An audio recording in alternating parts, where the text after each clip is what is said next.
Welcome to the thrilling world of Security Squawk, where we explore cybersecurity.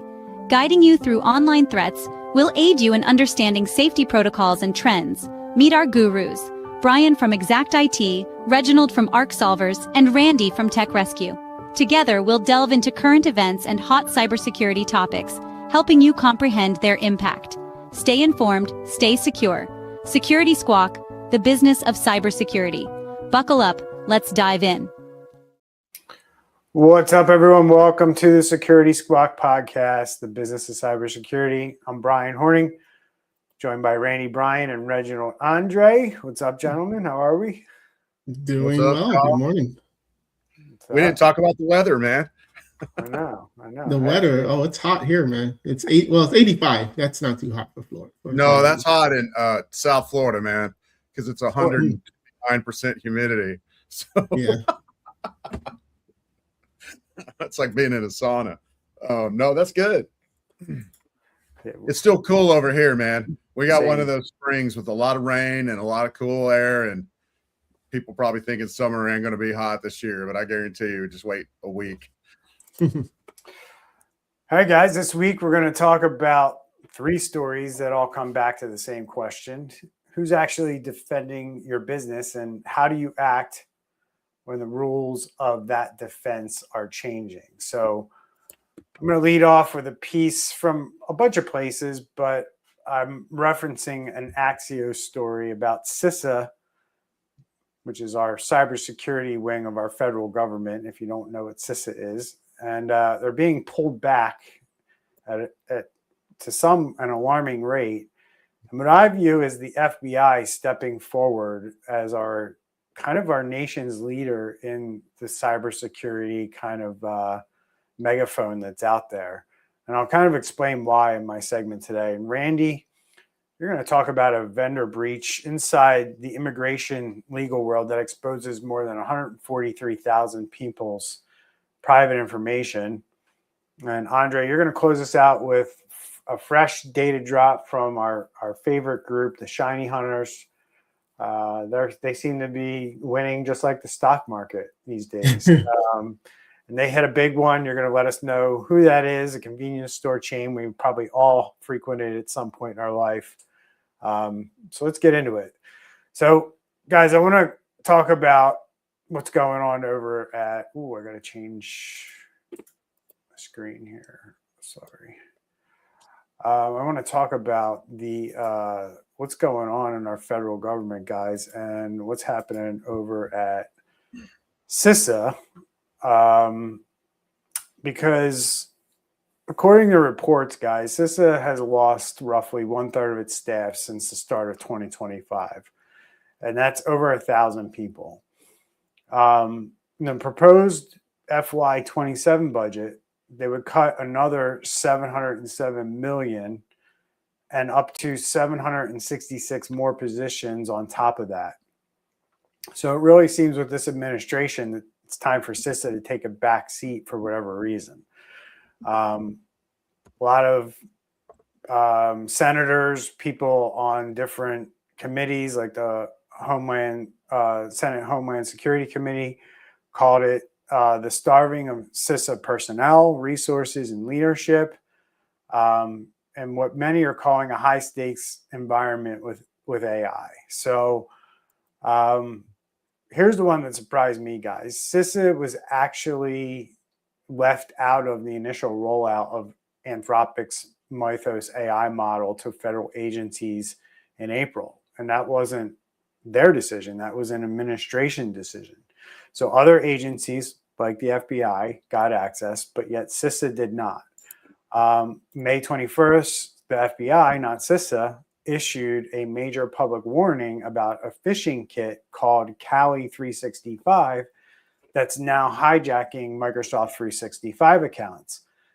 That used to be CISA's lane, guys, and it seems like the center of gravity has moved, right?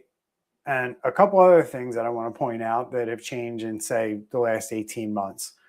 One of those is that the FBI launched Operation Winter Shield specifically to position industry as critical allies alongside the FBI.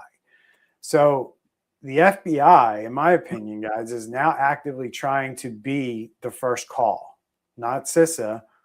So if your incident response plan still says call CISA, it might be worth updating that or taking a look at who you should be calling these days, because you might be calling an office that can't help you, where if you call maybe the FBI, they might help you. What are your thoughts, guys? Okay, so I have a few thoughts with this. If it's a matter of these, well, they're saying they're laying these people off or buying them out. So they're not necessarily just, hey, we're transferring you to this department over at the FBI.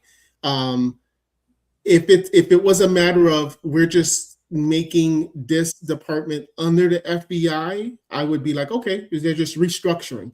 But if it's a matter of we're taking like the core responsibility of the CISA, we're having the FBI handle it, but because their hands are in so many places, at the end of the day, what that tells me is, and what that reiterates, is that businesses need to not depend on the government to help them out through situations and to help them through these type of attacks. But I do think that it is the government's responsibility on these nationwide type of attacks to assist, its citizens in the sense of like, either taking them down, investigating, but again, reiterating that businesses can no longer, if I don't think they were to begin with, but this is just another wake up call that you can't rely on the government, that they're protecting you from these nation attacks. I agree with what you're saying there. I think that's a policy stance more than you got to think this way, right? I think that's this administration's policy, is that they want businesses to deal with cybersecurity on their own. The government's got enough to worry about protecting themselves. We can't be trying to foot the bill and make sure that we're also protecting all businesses the way that CISA is doing it kind of today, right? With things like free risk assessment, stuff like that can be done by the private sector. I don't think from what I see, the current administration is not abandoning CISA. They're saying what I just said. They're saying like, look, we'll still do the database of CVEs and we'll still maintain that, and there'll still be a collective way to kind of communicate some of this stuff. And there's the value of this program, this organization. But when it comes to helping your business doing the things that you can either do on your own or hire a third-party company to do, the government needs to stop kind of stepping in there. That's what I see. Yeah. Yeah. So y'all both have really great points, and I totally agree. We have this saying, you're not too small to get hacked. You're just too small to make the news. Well, we can add a corollary to that. You're not too small to get hacked. You're just too small to get your phone answered by the FBI when you call, because this is not really new for the FBI. The FBI has been involved in different attacks, but every FBI office, from what I understand and what I've heard from FBI agents publicly, every FBI office has a cutoff range. And you might be in like a really small office, and maybe the cutoff size of the crime where they'll jump in might be 200K. Or I heard from an FBI guy live at a presentation a couple years ago. He said in New York, it's $2 million. If the crime doesn't involve more than $2 million, they're not going to step in. And that's just to add to your points, y'all. Business owners out there, we can't be relying on government to step in to help us. What we need is a good, solid cybersecurity plan based on standards that CISA recommends, that the FBI recommends, like a NIST cybersecurity framework or something similar. We need a nice, solid framework like that, and we need good cybersecurity insurance that can step in if something goes awry, because it's no plan is 100% foolproof, and you need to be prepared. So you want to have a good cybersecurity insurance to go along with it, and those things work hand in hand: a good cybersecurity framework and good cybersecurity insurance. And then you won't need to call the government if something happens. Maybe you're calling the government just to let them know, so they can be aware, but not relying on them to step in, because like both of y'all said, most likely they're not going to be available. Good. Oh, no, I was going to say, I know Ronald Reagan famously said, the worst word somebody can hear is, "I'm from the government. I'm here to help." I'm here to help. Yeah. Yeah. So this is just a reminder again that it is your responsibility. And we talked about risk. We always talk about that risk sandwich, right? And now that risk is now just going way, way more to that business owner or that corporation. Mm-hmm.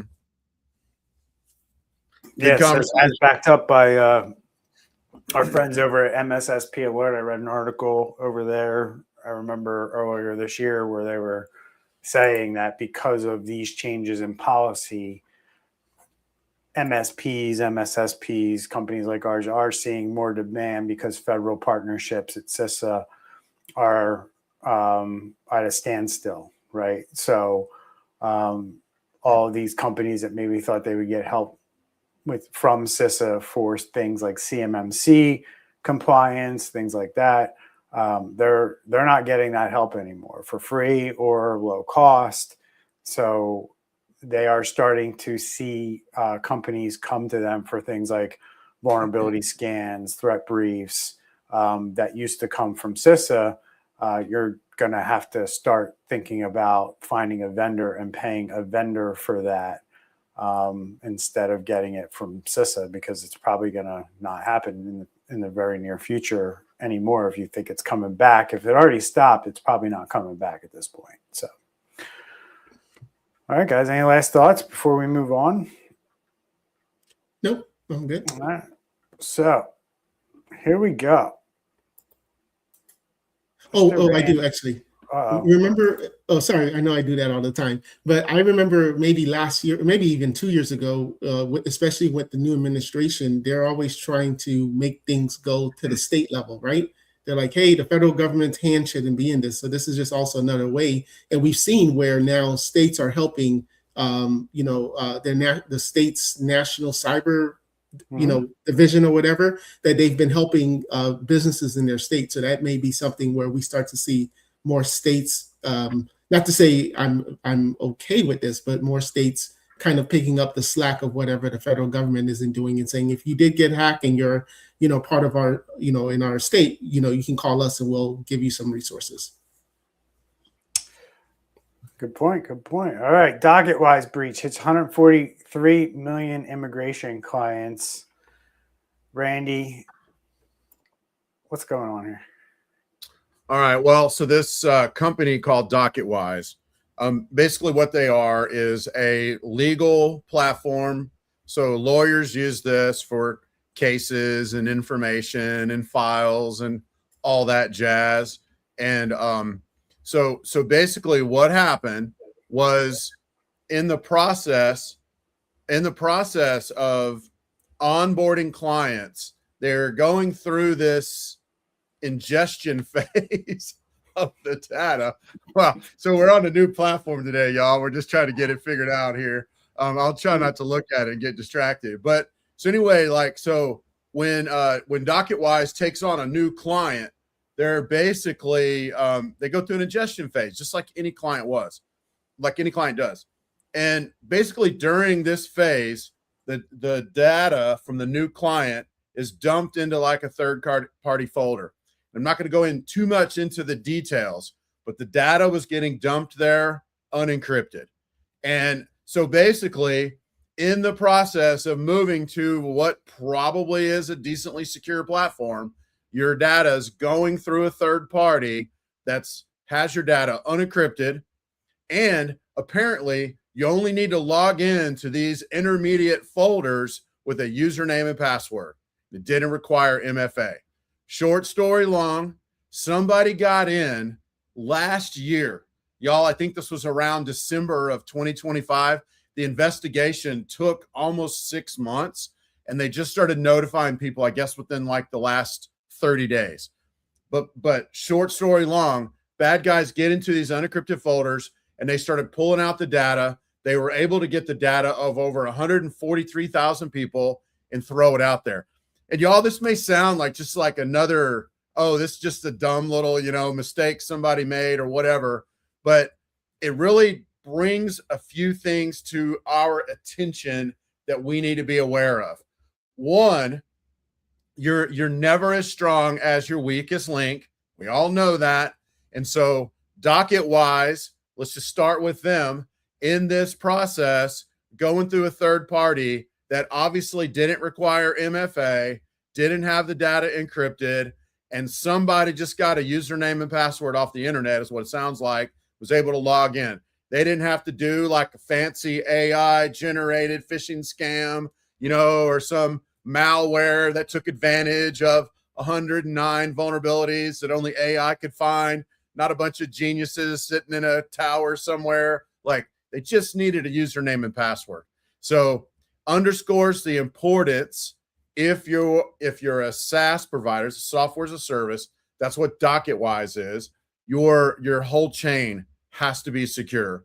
If you are a business owner using a software like this, we rely on stuff like that. I can't even think about, well, I can think about it. I don't even know what's going to happen here with the lawyers that are involved here, how they're going to defend this, what's going to happen here, because basically their client's data was exposed, and ultimately at the end of the day, they are responsible for it. And then the other reason that this really caught my mind, y'all, is because we're in the age of vibe coding. And what that is, if you don't know already, I know the two guys on the show know, but if you're listening, vibe coding is when somebody sits down with Claude Code or ChatGPT Codex or something similar and says, hey, I need an app to do this or that. And these are the kind of things, I know this wasn't necessarily a vibe coding incident, but these are the kind of things that happen if you're not careful when you're doing your vibe coding, is that you could leave entire folders, entire databases, or whatever can be unsecure and just be out there. So I'm not going to really go into that, but the bottom line there would just be to just be careful. Love to hear your guys' thoughts on this particular breach of data, which is going to cost a lot of people a lot of money. No, this just highlights how the cybersecurity model is shifting, because before we were always just talking about, we got to protect the endpoints, protect the castle, right? Everybody's working from home now. Now you have a lot of more SaaS applications, and all of these, you have the APIs, you have the cloud integrations, you have different vendors that says, hey, we need access to this data. And that's now the new cybersecurity front. It's not necessarily getting into the computer anymore. It's getting into, it's using the trusted applications that have access to your data to now be able to break into your system. So we're definitely going to see more of that, just like what Randy was saying. Then the bad guys are going to use, AI to say, hey, I have this scenario and help me break in or find a flaw. And then they use that, and then boom, they're in, and that's how it happens. Randy, you kind of touched on it. You asked the question. You're like, I can't imagine what the lawyers are gonna go through. But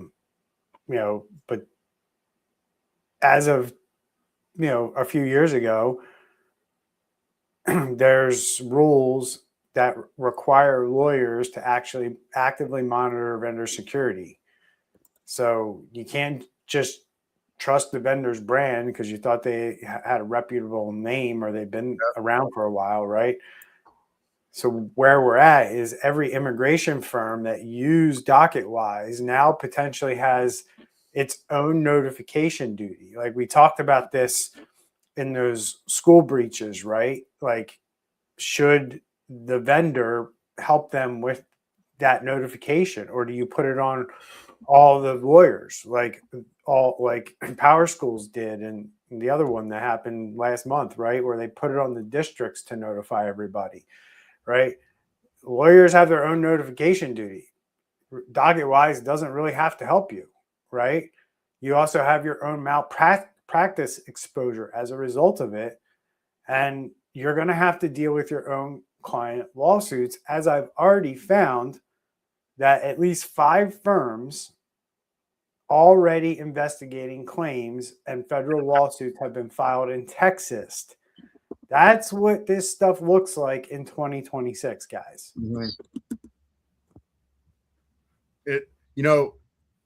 We've started saying it the last few weeks or maybe a month or so. But I think from a digital standpoint and from a legal standpoint, that companies' data is quickly becoming everybody's biggest liability. Maybe it's not there yet, but because of this, like the 5 lawyers you mentioned, because of other people involved in this, that they're now going to be open to lawsuits and all kinds of, potential fines. And what thing out there causes them more exposure to liability than data? It's quickly becoming our biggest risk out there. Yeah, it is. And good. No, I was going to say, and it's happening to smaller companies like DocketWise, and we're seeing Salesforce, which is going to be a little of my next article. So it doesn't matter how small the company is or how, Fortune 50 the company is. Right.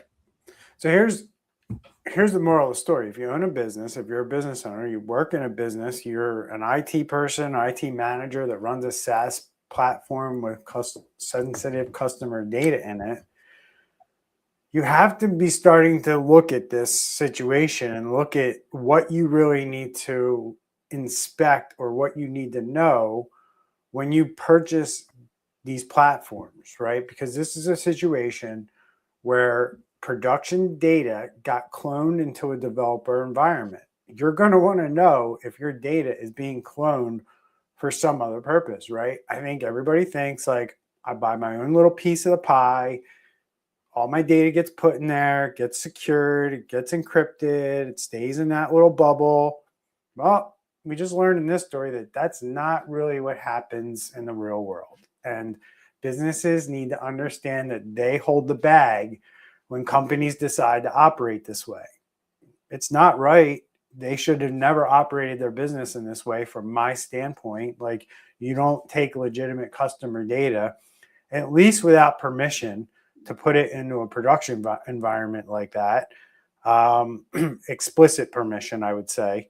And that's going to get played out in court, right? And this is the world that everybody has to understand you're living in when it comes to technology. So take heed with AI. Again, this stuff has only existed for 20 years. We're still in figure it out as we go mode. And this is a prime example of figure it out as we go, right? So lawyers are going to hash it out in courtrooms, and software companies are going to have to behave better as a result of it. Yep. All right, guys, let's move right along. So Mr. Andre wants to talk about 7-Eleven. 7-Eleven confirming a Shiny Hunters breach, 185,000.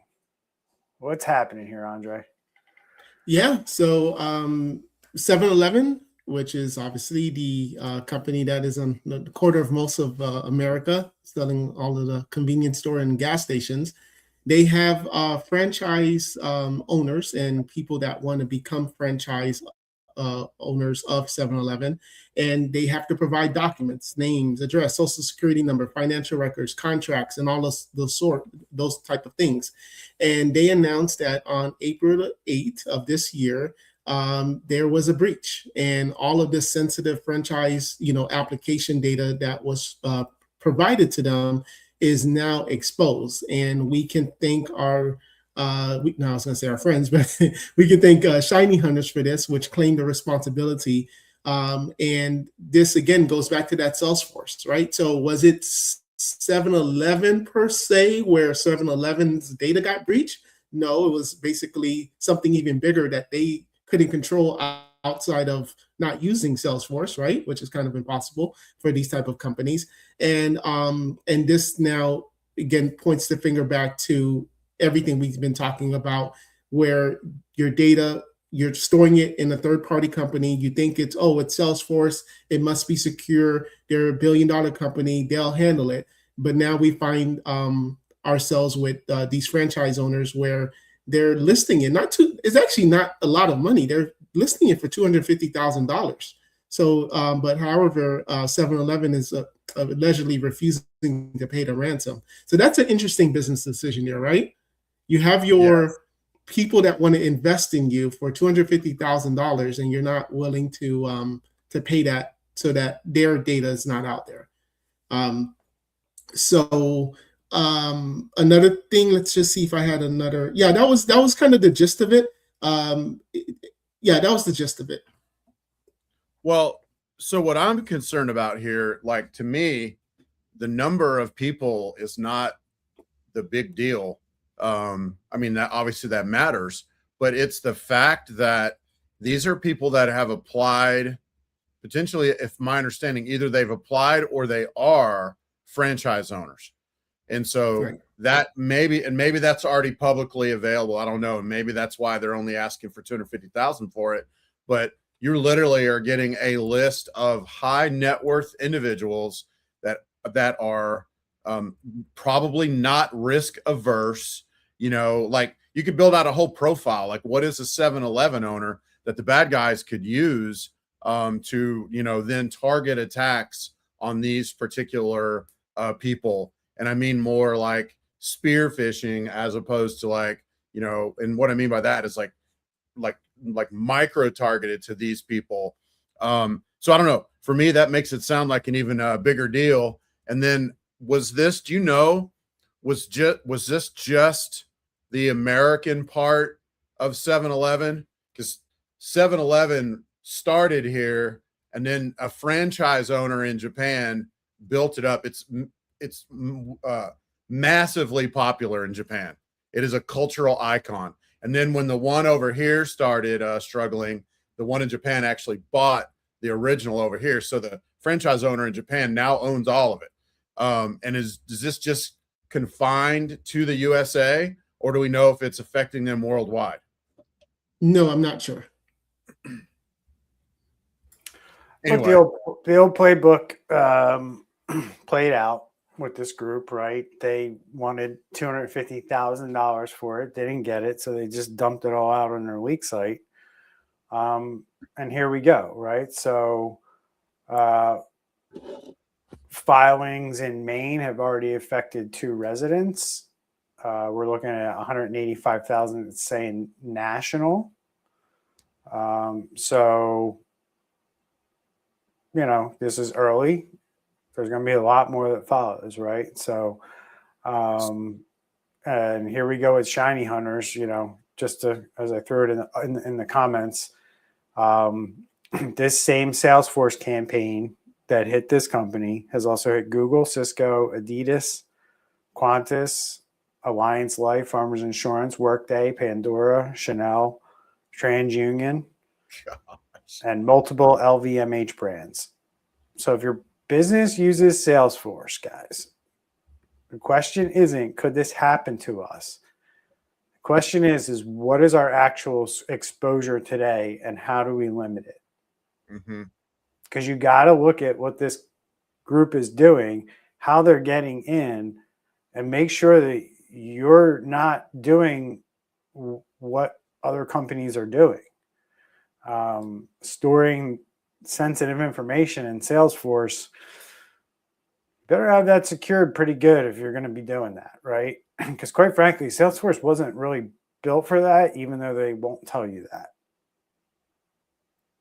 You know, it makes me wonder, Brian, a few years ago, we saw several people come to us that were hacked, but that were in almost like a holding pattern. And it made me start wondering did the hacks, the supply of people hacked, was it bigger than the bad guys could handle? And I'm wondering if this is the case with Salesforce, because when they're getting into the Salesforce of companies like Google and those other ones that you mentioned, it makes me wonder if they're in a lot more than we realize, and they maybe just haven't got you yet. So just to underscore what you already said, if you're using Salesforce at all, especially if it's one of the older versions, you're not using multi-factor or you don't even have multi-factor, high possibility somebody's already got in there. Like, you really need to consider that.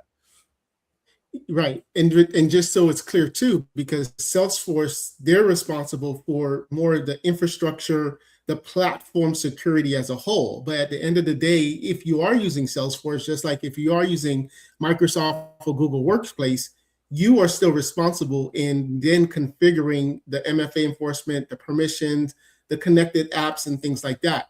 So, so there could have been something that may have been recommended by Salesforce, a best practice that for whatever reason these companies just decided not to do, and then and now this is where they are. So, and it makes me wonder if it's an on-prem or self-hosted style Salesforce that's causing a lot of this. I don't know 100%, but that's my gut.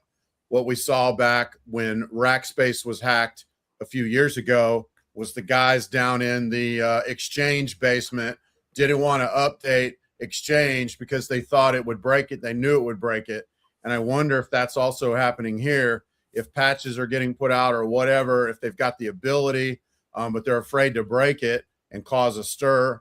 I don't know if that's the case or not, but I would say you need to update. I just read a report just yesterday that said that vulnerabilities are now the number one. I know it changes all the time, but vulnerabilities are now the number one way that the bad guys are getting in. We need a patch, we need to update.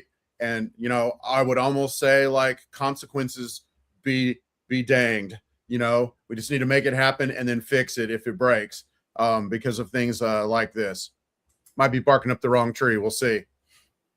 Yeah. We will absolutely see. So 3 stories, same thread. Just a reminder, the federal agency that used to be the first line of business defense is being pulled back, and the FBI seems to be stepping into that role. But they'll only help you if you only know to call them, and they're only going to help you if you're probably pretty important and you're in a lot of trouble. So we also, Brandy, you brought us the DocketWise breach, right? So it showed when a vendor gets compromised through that third party or developer pipeline, the customers and their customers end up holding the bag. So remember that, be aware of it, and start making it part of your assessment process, and make sure that you're only doing business with vendors that handle your sensitive data, that you know exactly what they're doing. That's the moral of the story here. Yes, it seems annoying and tedious, but that's what we have to do today, because that's what cyber criminals are going after. And Andre, you brought us the fact that 7-Eleven showed the world that attack groups have an active, well-documented playbook running against the most common business platform, Salesforce, and they're not slowing down because the federal response seems to be, right? It's a shared lesson for all executives this week. Don't panic, but make sure that you're not making assumptions about what's going on in your business and your third-party relationships. Build these safeguards into your incident response plans and work on them consistently, so you're constantly improving them and thinking about this stuff. Because what do we know, guys? Things always change, right? And this show constantly keeps people up to date on what's going on in the world, so you can be prepared, right? Because in the last 6 months, and we're the first ones on the show that are probably going to be saying this in the cybersecurity world, but I just look at what happens out there and what people do. And at the end of the day, the federal safety net is moving. So your incident response plan needs to move with it. And that's Security Squawk for this week. If you got value out of today's show, please take a visit over at buymeacoffee.com/Security Squawk. Any little bit helps the show, helps every episode. Whether you listen to us on Apple, Spotify, YouTube, just take 30 seconds, leave a review wherever you can. It helps somebody find this podcast, and it'll help them understand why it's a worthwhile podcast, why they should listen to it. Reviews are how other business owners find this show. We appreciate the support. That's how we keep it ad-free and sponsor-free. I'm Brian Horning, Randy Bryan, Reginald Andre. We thank you. We'll see everybody next week. Stay safe out there. Bye, everybody. Take care.